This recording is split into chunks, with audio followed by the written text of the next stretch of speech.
അതെന്താന്ന് വെച്ചാല് സത്യത്തിൽ ഞങ്ങളെല്ലാം വന്ന് അതിന്റെ ബാക്കിലൂടെ കയറിയാ വന്നിരുന്നത്.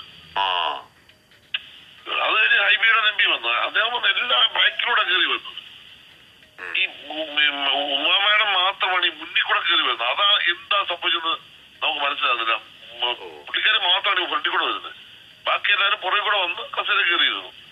അപ്പൊ അവിടെ അപകടം ഉണ്ടാകാൻ കഴിയുന്ന ഒരു സാഹചര്യമില്ല. പക്ഷെ ബാരിക്കേഡ് നിർബന്ധം വേണമായിരുന്നു. കാരണം എന്ന് പറഞ്ഞാൽ ഇത്രയും VIP സഭ വന്നിരിക്കുന്നതുകൊണ്ട് ബാരിക്കേഡ് നിർബന്ധം വേണമായിരുന്നു. പക്ഷെ ബാക്കിൽ കൂടെ ആണ് വന്ന് കയറി എല്ലാവരും. അപ്പൊ ഈ വോളണ്ടിയേഴ്സ് നമ്മുടെ വായിക്കൂടെ കൊണ്ടുവന്ന് കയറ്റുന്നത്.